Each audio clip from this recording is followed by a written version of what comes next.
പ്രധാനമന്ത്രി ജനങ്ങളോട് പറഞ്ഞിട്ടുള്ള ഒരു റിക്വസ്റ്റ് എന്ന് പറയുന്നത് ആക്ച്വലി സാമ്പത്തിക ശാസ്ത്രം അംഗീകരിച്ചിട്ടുള്ള ഒരു പാത തന്നെയാണ്. मेरी देश के हर नागरिक से अपील है, जहां संभव हो पेट्रोल डीजल का उपयोग कम करें और पब्लिक ट्रांसपोर्ट का अधिक इस्तेमाल करें. 30-40% വർധന ക്രൂഡ് ഓയിലിന് വന്നിട്ടുണ്ട്.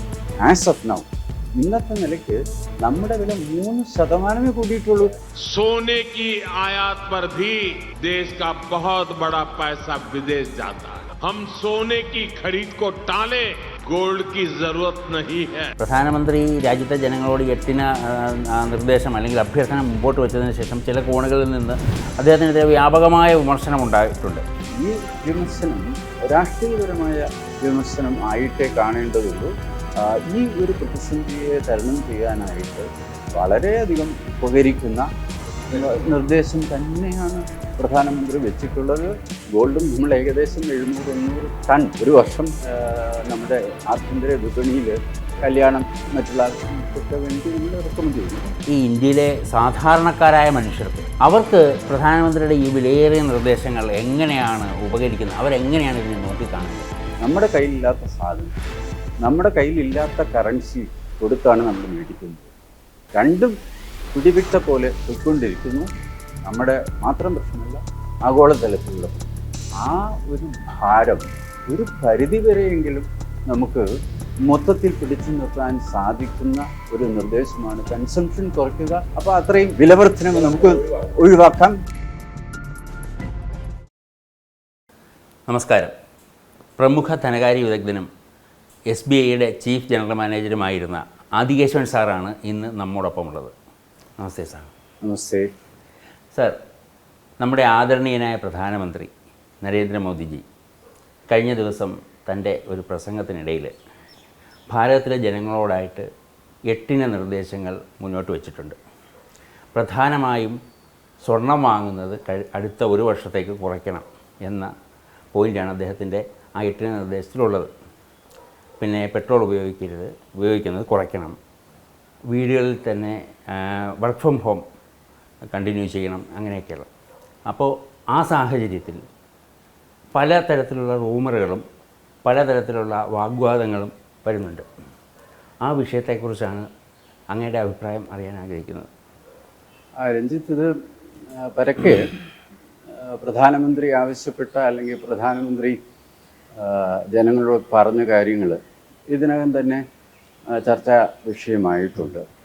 മൊത്തത്തിൽ നോക്കുകയാണെങ്കിൽ ഈ 7-8 കാര്യങ്ങൾ അദ്ദേഹം പറഞ്ഞത് നമ്മുടെ ഇപ്പോഴത്തെ ഈ ഫെബ്രുവരി 28-ന് യുദ്ധം, പശ്ചിമേഷ്യയിലെ യുദ്ധം തുടങ്ങി അതിനുശേഷം വന്നിട്ടുള്ള സംഭവ വികാസങ്ങളുടെ ബാക്ക്ഗ്രൗണ്ടിലാണ് ഈ മാതിരി ഉള്ള ഒരു റിക്വസ്റ്റ് ജനങ്ങളോട്. ഇന്ന കാര്യങ്ങളൊക്കെ നമുക്ക് ചെയ്യാൻ ശ്രമിക്കാം, നിങ്ങൾ ചെയ്യണം എന്നുള്ള ഒരു നിർദ്ദേശം പോലുമല്ല. മൊത്തത്തിൽ പ്രധാനമന്ത്രി പറഞ്ഞ കാര്യങ്ങൾ വിലയിരുത്തുകയാണെങ്കിൽ അദ്ദേഹം ഒരു ജനങ്ങളോടുള്ള ഒരു അഭ്യർത്ഥനയാണ് ഈ 8 പോയിന്റ് വഴി നടത്തിയിട്ടുള്ളത്. എല്ലാവർക്കും അറിയാവുന്നതുപോലെ ഫെബ്രുവരി 28-ന് ശേഷം അന്താരാഷ്ട്ര തലത്തിൽ ചരിത്രത്തിൽ ആദ്യമായിട്ടുള്ള ഇത്രയും വലിയ ഒരു എനർജി പ്രതിസന്ധി, ഊർജത്തിൻ്റെ ഒരു പ്രതിസന്ധി, നമ്മുടെ പെട്രോൾ ഡീസൽ അടക്കമുള്ള കമ്മോഡിറ്റീസ് കിട്ടാനുള്ള മാർഗങ്ങൾ അപ്പാടെ അടയ്ക്കപ്പെടുന്നു ഗൾഫിൽ നിന്നുള്ള സ്ട്രെയിറ്റ് ഓഫ് ഹോർമൂസിൻ്റെ.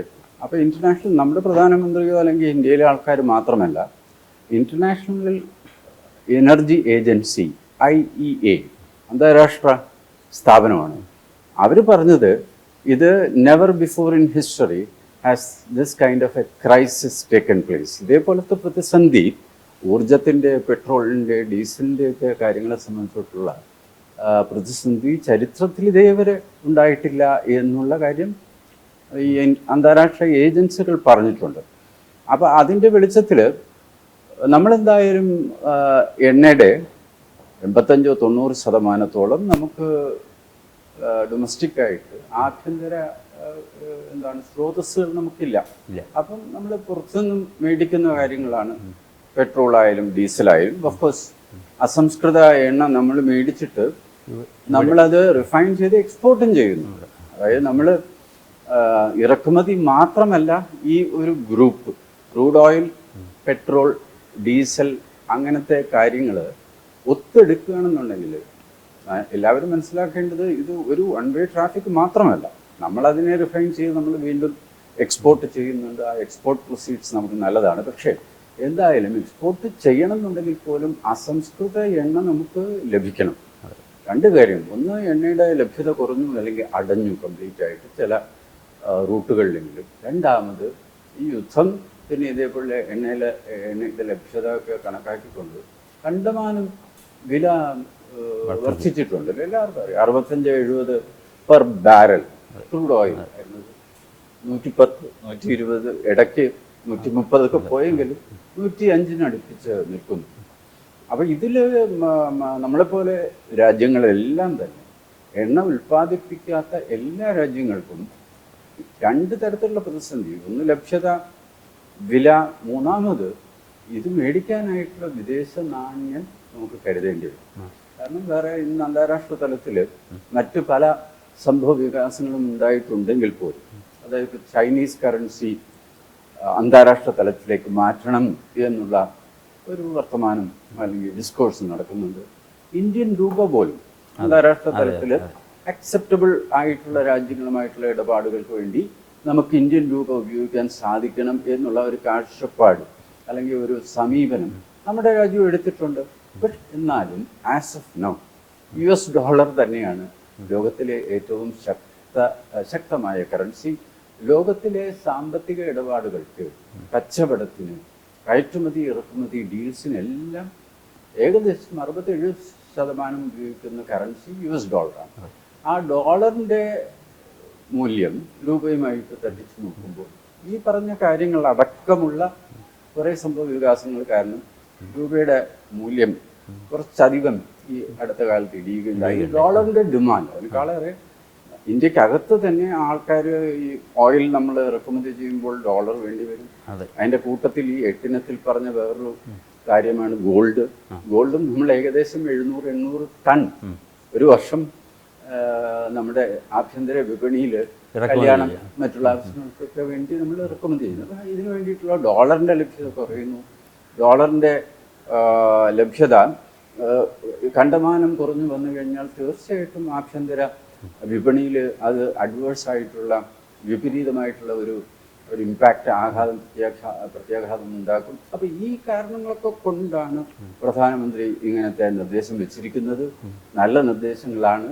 ഇതിൻ്റെ ഒരു സാമ്പത്തിക അടിത്തറയെക്കുറിച്ച് നമുക്ക് ഈ ചർച്ച പുരോഗമിച്ചു. ഇന്നിപ്പോൾ പുതിയൊരു നിർദ്ദേശം കൂടി വന്നിട്ടുണ്ട്. ഈ 8 പെടാതെ പ്രധാനമന്ത്രിയുടെ ഭാഗത്തു നിന്നല്ല, സർക്കാരിൻ്റെ ഭാഗത്തു നിന്ന് ഒരു നീക്കം. അതായത് വെള്ളിയുടെ ഇറക്കുമതി, വെള്ളി നിയന്ത്രിത ഇറക്കുമതി ആ വസ്തുക്കളുടെ ലിസ്റ്റിലേക്ക് മാറ്റിയിട്ടുണ്ട്.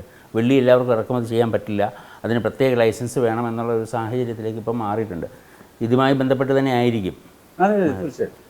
അതുകൊണ്ടാണ് ഇതിൻ്റെ പശ്ചാത്തലത്തിൽ നമ്മളെല്ലാം മനസ്സിലാക്കേണ്ട വളരെ പ്രധാനപ്പെട്ട കാര്യം, നമ്മൾ നേരത്തെ പറഞ്ഞതുപോലെ അഭൂതപൂർവമായ ഒരു സ്ഥിതിവിശേഷം അന്താരാഷ്ട്ര തലത്തിൽ ഇതിന് മുമ്പുണ്ടായിട്ടില്ല. ഇതിനു മുമ്പുണ്ടായിട്ടില്ല. നമുക്കിപ്പോൾ കോവിഡ് 5-6 വർഷം മുമ്പ് ലോകം എമ്പാടും രാജ്യങ്ങളെല്ലാം നേരിട്ടു. പക്ഷെ ആ ഒരു പ്രതിഭാസം അല്ലെങ്കിൽ ആ ഒരു പ്രതിസന്ധിയും ഇന്നത്തെ പ്രതിസന്ധിയും തുലനം ചെയ്യാൻ പറ്റില്ല. അല്ലെങ്കിൽ 2008 ഗ്ലോബൽ ഫിനാൻഷ്യൽ ക്രൈസിസ്, അമേരിക്കയിലെ ബാങ്കുകൾ തകർന്നു, ബ്രിട്ടീഷ് ബാങ്ക്സ് തകർന്നു. അന്ന് ശരിക്കും ലോകം ഒരു മാന്ദ്യത്തിലേക്ക് പോയി. പ്രശ്നം തന്നെയായിരുന്നു. എന്നാലും ഈ സപ്ലൈ ചെയിൻ, ഊർജത്തിൻ്റെ സപ്ലൈ ചെയിൻ, പെട്രോളിയത്തിൻ്റെ ലഭ്യത, പെട്രോളിയത്തിൻ്റെ വിലക്കയറ്റം ഒക്കെ വെച്ച് നോക്കുമ്പോൾ അഭൂതപൂർവമായ ഒരു പ്രതിസന്ധിയെ നേരിടുവാൻ വേണ്ടി അഭൂതപൂർവമായ നിർദ്ദേശങ്ങളും നടപടികളും തന്നെ വേണ്ടി വരും.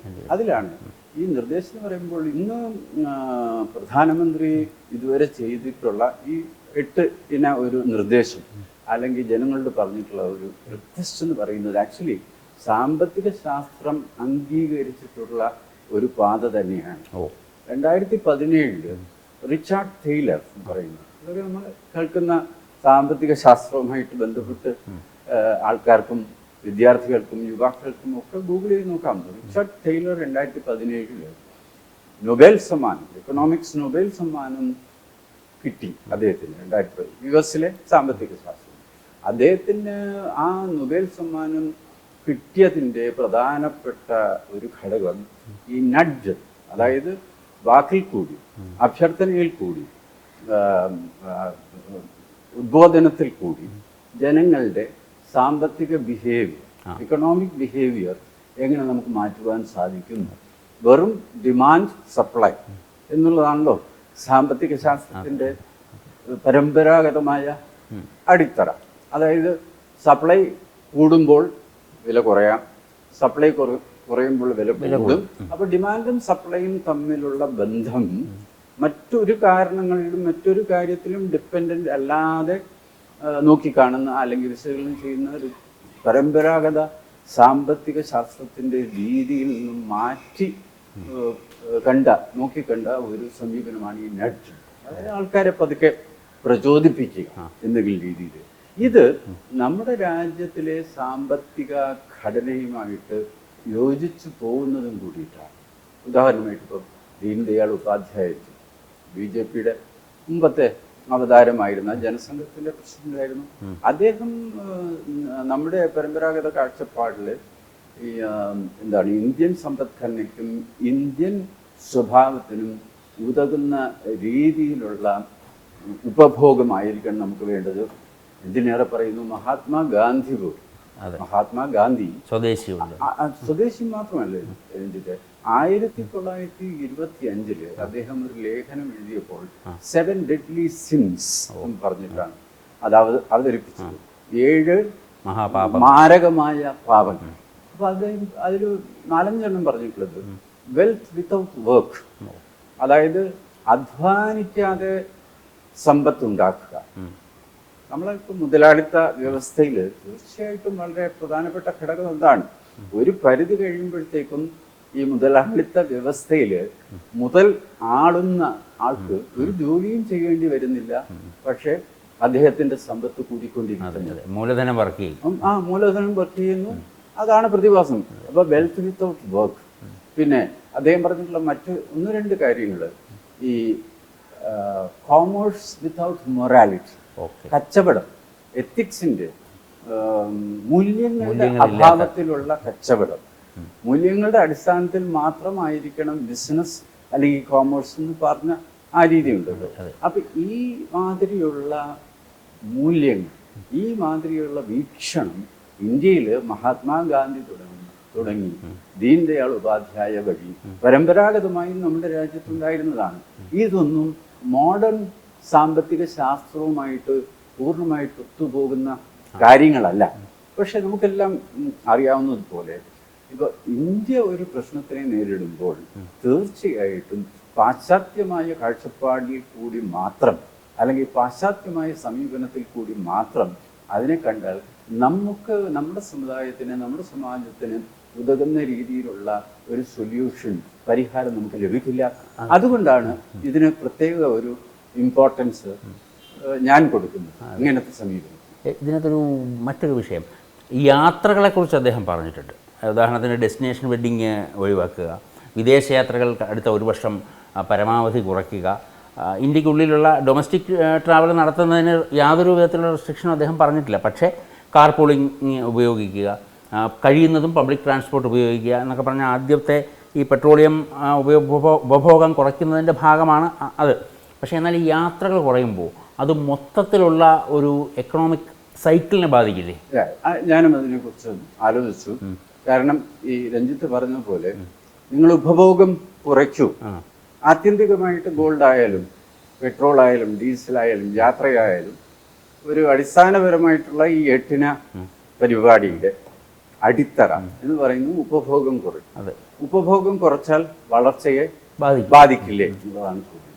പക്ഷേ നമ്മൾ ഓർക്കേണ്ടത് വളരെ പ്രസക്തമായിട്ടുള്ളത് ഈ ഒരു കാലയളവ് എന്നുള്ള കാര്യം അദ്ദേഹം പറയുന്നുണ്ട്. 1 വർഷം, അതായത് അദ്ദേഹത്തിന്റെ കാഴ്ചപ്പാടിന് വിമർശനാത്മകമായി നമ്മളിപ്പോൾ പറഞ്ഞ ആ ഒരു രീതിയിൽ സമീപിക്കാം. പക്ഷെ അതിൽ അദ്ദേഹം പറയുന്നത് 1 വർഷത്തേക്ക് നിങ്ങൾ ഗോൾഡ് മേടിക്കാതിരിക്കൂ, അല്ലെങ്കിൽ പുറത്തേക്കുള്ള വിദേശ യാത്രകൾ നിങ്ങൾ കുറയ്ക്കൂ. തീർച്ചയായിട്ടും അതിനെക്കുറിച്ച് നമ്മൾ ആലോചിക്കേണ്ടതാണ്. മാത്രവുമല്ല ഇപ്പോൾ എൻ്റെയൊക്കെ അനുഭവത്തിൽ ഈ സാമ്പത്തിക ശാസ്ത്രത്തിനെ കുറിച്ചോ കാര്യങ്ങളെക്കുറിച്ചോ നമ്മൾ മനസ്സിലാക്കുന്നത് കോളേജിൽ പഠിച്ചിട്ടോ പുസ്തകം വായിച്ചിട്ടൊക്കെ ആണല്ലോ. പക്ഷെ രഞ്ജിത്ത് ഇത് കേൾക്കുന്ന ആൾക്കാർക്കും തീർച്ചയായിട്ടും മനസ്സിലാവുന്ന ഒരു കാര്യം, നമ്മൾ സാധാരണ സാധനങ്ങൾ മേടിക്കുമ്പോൾ എന്നോട് എൻ്റെ വീട്ടിലൊക്കെ പറയും നമ്മുടെ ആ ചുറ്റുവട്ടാരത്തുള്ള കടയിൽ നിന്ന് മേടിക്കുന്നു. കാരണം 4 കാശ് ഇപ്പം നമ്മൾ ചിലവാക്കണമെന്നുണ്ടെങ്കിൽ അതിൻ്റെ ഒരു ഗുണം ലോക്കൽ എക്കണോമിയിൽ ലോക്കൽ ആൾക്ക് നമുക്ക് പരിചയമുള്ള, ഇപ്പോൾ പേരൊക്കെ പറയുകയാണെന്നുണ്ടെങ്കിൽ ഇപ്പോൾ എൻ്റെ വീട്ടിൻ്റെ അടുത്ത് കരമിൽ നന്ദുവിൻ്റെ അച്ഛൻ ഇതേപോലെ ഒരു പെട്ടിക്കട ഇട്ടിരുന്ന ആളായിരുന്നു. അപ്പോൾ പുറത്തു പോയി നമ്മൾ മേടിച്ചാൽ ഇന്ത്യക്കകത്താണെങ്കിൽ പോലും അല്ലെങ്കിൽ തിരുവനന്തപുരത്തിൻ്റെ അകത്താണെങ്കിൽ പോലും അതിൻ്റെ ഫലം വേറെ പട്ടത്തോ കേശവദാസപുരത്തോ ഉള്ള ഒരാൾക്ക് പോലും പോകാതെ ആ കച്ചവടത്തിൻ്റെ ഒരു മെച്ചം നമുക്ക് അറിയാവുന്ന നമ്മുടെ ആ ചെറിയ ലൊക്കാലിറ്റിയിൽ തന്നെ താമസിക്കുന്ന നമ്മുടെ ഒരു അയൽവാസിക്ക് അതിൻ്റെ ഗുണം ഉണ്ടാകട്ടെ എന്നുള്ള ഒരു സമീപനം ഉണ്ടായിരുന്നു. അതെ, അദ്ദേഹത്തിന്റെ വോക്കൽ ഫോർ ലോക്കൽ എന്ന് പറയുന്ന അതുകൊണ്ട് പിന്നെ അതായത് ഈ ഉപഭോഗം കുറയ്ക്കുക എന്നുള്ളത് പൊതുവെ പറഞ്ഞാൽ രഞ്ജിത്ത്, നരേന്ദ്രമോദിജി പ്രൈം മിനിസ്റ്റർ അത് പറഞ്ഞിട്ടില്ല, ഗാന്ധിജി വളരെ മുമ്പേ തന്നെ പറഞ്ഞിട്ടില്ലേ, the earth has enough for everybody's need, yes, but not for everybody's greed. ശരിയാണ്. മുകേഷ് അംബാനി അല്ലെങ്കിൽ വലിയ ബിസിനസ്സുകാർ നയിക്കുന്ന ജീവിത രീതിയുണ്ട്, എക്സ്പെൻഡിച്ചർ, അത് എത്ര പേർക്ക് സാധിക്കും? പറ്റില്ല, അവർക്ക് മാത്രമേ സാധിക്കൂ. അപ്പൊ അതാണ്. അപ്പൊ എനിക്ക് ഒരു ആഗ്രഹം, അംബീഷൻ, അല്ലെങ്കിൽ എനിക്ക് ആകണം എന്നുള്ള ഒരു ത്വര കാരണം എനിക്കും ചിലപ്പോൾ ആഗ്രഹം ഉണ്ടാവാം പ്രൈവറ്റ് ജെറ്റിൽ പോവുക, അല്ലേ? പ്രൈവറ്റ് ജെറ്റിൽ വലിയ മുതലാളിമാർ പോകുന്നു. പക്ഷേ ഗാന്ധിജി പറഞ്ഞതുപോലെ ഇനിയിപ്പോൾ എല്ലാവർക്കും അങ്ങനത്തെ സമ്പത്തും വെൽത്തും കെൽപ്പും ഉണ്ടായി എന്ന് തന്നെ വിചാരിക്കുക. എവിടെ നിന്നാണ് ഈ റിസോഴ്സ് വരാൻ പോകുന്നത്? അല്ലേ? വലിയ വലിയ മുതലാളിമാർ ജീവിക്കുന്ന ജീവിത രീതി എല്ലാവർക്കും നയിക്കാനായിട്ടുള്ള റിസോഴ്സസ് ഇവിടെ ഇല്ല. പൈസയുടെ ലഭ്യതയോ വെൽത്തിന്റെ ലഭ്യതയോ അല്ല, ഞാൻ പറഞ്ഞത് വ്യക്തമായെന്ന് തോന്നുന്നു. കാരണം രഞ്ജിത്തിനും എനിക്കും അത്രയും വെൽത്ത് ഉണ്ടായാൽ, അങ്ങനെ എല്ലാവർക്കും ഉണ്ടായാൽ എർത്തിലെ റിസോഴ്സസ് ലിമിറ്റഡ് അല്ലേ? അപ്പോൾ ഈ സമീപനം, അതുകൊണ്ടാണ് ഞാൻ പറഞ്ഞത് പരമ്പരാഗതമായി കിഴക്കിൻ്റെ സമീപനം, ഈസ്റ്റിൻ്റെ സമീപനം, ഭാരതത്തിൻ്റെ സമീപനം എല്ലാം ഈ കാര്യങ്ങളെ മൊത്തത്തിൽ സമഗ്രമായി കാഴ്ചപ്പാടുകൾ തമ്മിൽ വ്യത്യാസമുണ്ട്, സമഗ്രമാണ്. അതാണ് ഇന്റഗ്രൽ ഹ്യൂമാനിസം. അപ്പൊ ഇതിലെല്ലാം ഇതിന്റെ പ്രതിധ്വനി ഇപ്പം പ്രൈം മിനിസ്റ്റർ പറഞ്ഞതിൽ ഇന്റഗ്രൽ ഹ്യൂമാനിസം, ദീൻ ദയാൾ ഉപാധ്യായ പറഞ്ഞ സമഗ്രമായിട്ടുള്ള കാഴ്ചപ്പാട്, നഡ്ജ്, റിച്ചാർഡ് ടൈലർ പറഞ്ഞ നഡ്ജ്, സാമ്പത്തിക ശാസ്ത്രം ഇന്ന് അംഗീകരിക്കുന്ന തത്വങ്ങൾ, ഇന്നത്തെ നമ്മുടെ അവസ്ഥ, കാരണം കാര്യകാരണ സഹിതം ഇതിനെ നോക്കിക്കഴിഞ്ഞാൽ ഇത് അനുവദനീയമായിട്ടുള്ളതും അതിൽ വേറെ കുറച്ച് കാണേണ്ടതോ അല്ലെങ്കിൽ നമുക്ക് എന്താണ് അതിനെ വെറുതെ കുറ്റം പറയാൻ വേണ്ടി കുറ്റം പറയേണ്ട ഒരു കാര്യം. എന്നാൽ ഈ അഭ്യർത്ഥനയ്ക്ക് ശേഷം പ്രധാനമന്ത്രി രാജ്യത്തെ ജനങ്ങളോട് 8 നിർദ്ദേശം അല്ലെങ്കിൽ അഭ്യർത്ഥന മുമ്പോട്ട് വെച്ചതിന് ശേഷം ചില കോണുകളിൽ നിന്ന് അദ്ദേഹത്തിനെതിരെ വ്യാപകമായ വിമർശനം ഉണ്ടായിട്ടുണ്ട്. അതായത് കഴിഞ്ഞ 12 വർഷത്തെ ഭരണത്തിന് ശേഷം നരേന്ദ്രമോദിജി ഇന്ത്യയെ കൊണ്ടെത്തിച്ചിരിക്കുന്നത് ഈ അവസ്ഥയിലാണ് എന്ന രീതിയിലുള്ള കുറ്റപ്പെടുത്തലുകളാണ് ഉണ്ടായിട്ടുള്ളത്. അതിനകത്ത് യാതൊരു അടിസ്ഥാനവുമില്ലാത്ത കുറ്റപ്പെടുത്തലല്ലേ അങ്ങനത്തെ? രഞ്ജിത്ത്, സാമ്പത്തികപരമായി നോക്കിക്കഴിഞ്ഞാൽ തീർച്ചയായിട്ടും ഞാനും ഈ നേരത്തെ നമ്മൾ സംസാരിച്ച പോലെ ഡിമാൻഡിൻ്റെ കാര്യം ഞാൻ ആലോചിച്ചു. പക്ഷേ താൽക്കാലികമായിട്ടെങ്കിലും തീർച്ചയായിട്ടും ഡിമാൻഡ് 26-27 സാമ്പത്തിക വർഷത്തിൽ മൊത്തം വളർച്ചയെയും ഡിമാൻഡിനെയും ഇങ്ങനത്തെ ഒരു അപ്രോച്ച്, ചെലവ് ചുരുക്കൽ എന്നുള്ളതിൻ്റെ അപ്രോച്ച് ബാധിച്ചേക്കാം. പക്ഷേ ഈ ഒരു പ്രതിസന്ധിയുടെ മൊത്തം സ്വഭാവവും എങ്ങനെ ഇതിനെ തരണം ചെയ്യാനുള്ള ഒരു മാർഗവും കാണുമ്പോൾ ഈ വിമർശനം രാഷ്ട്രീയപരമായ വിമർശനം ആയിട്ടേ കാണേണ്ടതുള്ളൂ. അതിൽ രാഷ്ട്രീയപരമായിട്ട് പറയുന്നതുകൊണ്ട് ഞാൻ പറഞ്ഞു വരുന്നത് അത് തെറ്റൊന്നുമല്ല. കാരണം ഒരു പക്ഷേ രാഷ്ട്രീയത്തിൻ്റെ ചർച്ച വരുമ്പോഴത്തേക്കും എല്ലാ പാർട്ടികളും, അടിവരയിട്ട് പറയുന്നു, എല്ലാ പാർട്ടികളും അവരെവിടെയാണോ നിൽക്കുന്നത് അതിനെ ആശ്രയിച്ചാണ് അവരുടെ നിലപാട്. അല്ല ഞാനും നിങ്ങളും എവിടെ നിൽക്കുന്നു അതിനനുസരിച്ച് നിലപാടാണ് രാഷ്ട്രീയ നിലപാട്. അതുകൊണ്ട് അതിനെ എന്താണ് നമ്മൾ മൈൻഡ് ചെയ്യേണ്ട ആവശ്യമില്ല. പിന്നെ വിമർശനാത്മകമായി തീർച്ചയായിട്ടും ഇതിനെ കാണണം. അപ്പം നമ്മളിപ്പോൾ വർത്തമാനം പറഞ്ഞതുപോലെ ഡിമാൻഡിനെ ബാധിക്കും.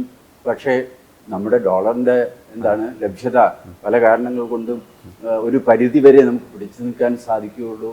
നമ്മുടെ രാജ്യത്ത് ഇല്ലാത്ത സംഗതിയാണ് നമ്മുടെ ഇക്കോണമിയെ മുന്നോട്ട് നയിക്കുന്നത്. അപ്പോൾ ആ കാരണങ്ങളൊക്കെ കൊണ്ട് അല്ലെങ്കിൽ അതിൻ്റെ ബാക്ക്ഗ്രൗണ്ടിൽ ഈ മാതിരിയുള്ള ഒരു നഡ്ജ് പ്രൈം മിനിസ്റ്ററുടെ കയ്യിൽ നിന്നും വന്നതിൽ തെറ്റൊന്നുമില്ലെന്ന് മാത്രമല്ല ഇത് കുറേയധികം നമ്മുടെ സമ്പദ്ഘടനയെ സഹായിക്കും എന്ന് തന്നെയാണ് എൻ്റെ അഭിപ്രായം. അതായത് നമ്മൾ ആഴത്തിൽ ചിന്തിക്കുമ്പോൾ ആദരണീയനായ പ്രധാനമന്ത്രി രാജ്യത്തോടായി നടത്തിയിരിക്കുന്ന ഈ എട്ടിനങ്ങളുള്ള ഈ നിർദ്ദേശം അല്ലെങ്കിൽ അഭ്യർത്ഥന വളരെയധികം ഉൾക്കാഴ്ചയുള്ളതും ഇതിനു മുൻപ് ലോകത്ത് ഇന്നേ വരെ ഉണ്ടായിട്ടില്ലാത്ത ഈ ഊർജ്ജ പ്രതിസന്ധിയെ മറികടക്കുന്നതിന് വേണ്ടി രാജ്യത്തെ പ്രാപ്തനാക്കുന്നതിന് വേണ്ടിയുള്ള ഒരു പ്രചോദനവുമാണ് എന്നത് വ്യക്തമാണ്.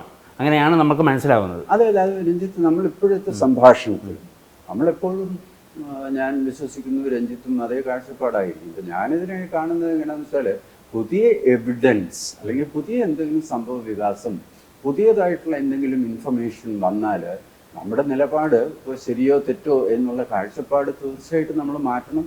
പക്ഷെ മൊത്തത്തിൽ നോക്കുമ്പോൾ രഞ്ജിത്ത്, നമ്മളിതിനെ വിശകലനം ചെയ്ത് നമ്മുടെ കയ്യിലുള്ള ഇൻഫർമേഷൻ്റെ അടിസ്ഥാനത്തിൽ നോക്കുമ്പോൾ ഈ ഒരു പ്രതിസന്ധിയെ തരണം ചെയ്യാനായിട്ട് വളരെയധികം ഉപകരിക്കുന്ന ഒരു നിർദ്ദേശം തന്നെയാണ് പ്രധാനമന്ത്രി വെച്ചിട്ടുള്ളത്. മാത്രവുമല്ല, ഒരു റെപ്പറ്റീഷൻ ആണെങ്കിൽ പോലും സാമ്പത്തിക ശാസ്ത്രം ആഡം സ്മിത്തിന്റെ സാമ്പത്തിക ശാസ്ത്രമല്ല, ക്യാപിറ്റലിസത്തിന്റെ ഒറിജിനൽ സാമ്പത്തിക ശാസ്ത്രമല്ല, നമ്മുടെ രാജ്യത്ത് ഉതകുന്ന സാമ്പത്തിക വീക്ഷണത്തിന്റെ അടിസ്ഥാനത്തിൽ കൂടാതെ നഡ്ജ് പോലത്തെ ഇപ്പോൾ എമർജിങ് പുതിയതായിട്ട് പാശ്ചാത്യ സാമ്പത്തിക ശാസ്ത്രജ്ഞരടക്കം പറഞ്ഞു പോരുന്ന രീതികൾ, നഡ്ജ് പോലത്തെ ഒരു രീതിയുടെ വെളിച്ചത്തിൽ പോലും ഇതിനെ നമുക്ക് പോസിറ്റീവ് ഫോർ ദ ഇക്കോണമി എന്നുള്ള നിലവാരത്തിൽ തന്നെ കാണാൻ പറ്റുന്നതാണ് എൻ്റെ ഇപ്പോഴത്തെ വീക്ഷണം. ഇനി വേറെ എന്തെങ്കിലും എവിഡൻസ് ഡേറ്റ വല്ലതും മറിച്ച് വരികയാണെന്നുണ്ടെങ്കിൽ നമുക്കപ്പോൾ തീർച്ചയായിട്ടും ഓപ്പണായിട്ട് ഡിസ്കസ് ചെയ്യാം. സർ, ഈ ഇന്ത്യയിലെ സാധാരണക്കാരായ മനുഷ്യർക്ക് അവർക്ക് പ്രധാനമന്ത്രിയുടെ ഈ വിലയേറിയ നിർദ്ദേശങ്ങൾ എങ്ങനെയാണ് ഉപകരിക്കുന്നത്? അവരെങ്ങനെയാണ് ഇതിനെ നോക്കിക്കാണേണ്ടത്? രഞ്ജിത്ത്, ഏറ്റവും ഇൻട്രസ്റ്റിംഗ് ആയിട്ടുള്ള ശരിക്കുള്ള ഒരു ചോദ്യം തന്നെയാണ്. പക്ഷെ നമ്മളിപ്പം ഈ പെട്രോൾ, ഡീസൽ, സ്വർണം ഇതിൻ്റെ കാര്യം മാത്രം എടുത്താൽ പ്രധാനമന്ത്രി ഈ ഒരു അപേക്ഷ അല്ലെങ്കിൽ നിർദ്ദേശം വെച്ചപ്പോൾ തന്നെ ഗോൾഡ് ജുവലറി കമ്പനികളുടെ സ്റ്റോക്ക് പ്രൈസസ് താഴോട്ട് വന്നു. എന്തുകൊണ്ടെന്നാൽ ഡിമാൻഡിനി പ്രധാനമന്ത്രി തന്നെ നേരിട്ട് ജനങ്ങളോടുള്ള ഒരു അപ്പീൽ നടത്തിയിരിക്കുന്ന സ്ഥിതിക്ക് ഗോൾഡിൻ്റെ കൺസംഷൻ കുറഞ്ഞാൽ ഗോൾഡ് കമ്പനികളുടെ ഈ വർഷത്തെ ടേൺ ഓവറും തീർച്ചയായിട്ടും ഉണ്ടാവും. രണ്ടാമത്തത്, ഇപ്പം പെട്രോൾ ഡീസലിൻ്റെ കാര്യം എടുത്താൽ കുറച്ചുകൂടി പ്രോബ്ലി വ്യക്തമായിട്ട് നമുക്ക് മനസ്സിലാക്കാൻ പറ്റും. നമ്മുടെ കയ്യിലില്ലാത്ത സാധനം, നമ്മുടെ കയ്യിലില്ലാത്ത കറൻസി കൊടുത്താണ് നമ്മൾ മേടിക്കുന്നത്. രണ്ടും പിടിവിട്ട പോലെ പോയിക്കൊണ്ടിരിക്കുന്നു. നമ്മുടെ മാത്രം പ്രശ്നമല്ല, ആഗോളതലത്തിലുള്ള പ്രശ്നം.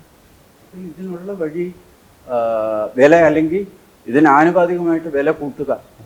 ആ വില കൂട്ടിയ ആരെയാണ് ഏറ്റവും പ്രതികൂലമായിട്ട് ബാധിക്കാൻ പോകുന്നത്? ഏറ്റവും താഴെക്കിടയിൽ വില വർധനവ്, ഇൻഫ്ലേഷൻ, ഡീസൽ പെട്രോളിൻ്റെ അടക്കം ഉള്ള വില വർധനവ് ഏറ്റവും കൂടുതൽ അഡ്വേഴ്സായിട്ട് ഏറ്റവും കൂടുതൽ പ്രതികൂലമായിട്ട് ബാധിക്കുന്നത് സാധാരണക്കാരെയാണ്. ആ ഒരു ഭാരം ഒരു പരിധിവരെയെങ്കിലും നമുക്ക് മൊത്തത്തിൽ പിടിച്ചു നിർത്താൻ സാധിക്കുന്ന ഒരു നിർദ്ദേശമാണ് കൺസംഷൻ കുറയ്ക്കുക. അപ്പോൾ അത്രയും ഒരു വിലവർദ്ധന ഒഴിവാക്കാൻ സർക്കാരിന് ചിലപ്പോൾ ഒരു പരിധി വരെ. ഇപ്പോൾ ഇപ്പോഴും നമ്മൾ നോക്കേണ്ടത് 30-40% വർധന ക്രൂഡ് ഓയിലിന് വന്നിട്ടും ആസ് ഓഫ് നൗ ഇന്നത്തെ നിലയ്ക്ക് നമ്മുടെ വില 3% കൂടിയിട്ടുള്ളൂ. പക്ഷെ എന്നും ഈ 3% കൊണ്ട് മാത്രം പിടിച്ചു നിൽക്കാൻ പറ്റില്ല. അപ്പൊ ഇതൊരു കോമ്പിനേഷനാണ്. ആനുപാതികമായി കുറച്ച് ഈ ജനങ്ങളോട് അപ്പീൽ ചെയ്യുക, താങ്ങാവുന്നത്ര ഭാരം ജനങ്ങൾക്ക് കൊടുക്കുക, കുറച്ചധികം ഭാരം സബ്സിഡി ഓയിൽ മാർക്കറ്റിംഗ് കമ്പനീസിന് കൊടുത്തുകൊണ്ട് സർക്കാർ മേ ബി ധനക്കമ്മി കൂട്ടിക്കൊണ്ട് അത് നേരിടുക. ഇങ്ങനെയുള്ള ഒരു സമീപനം സാധാരണക്കാർക്ക് തീർച്ചയായിട്ടും ഗുണം ചെയ്യും.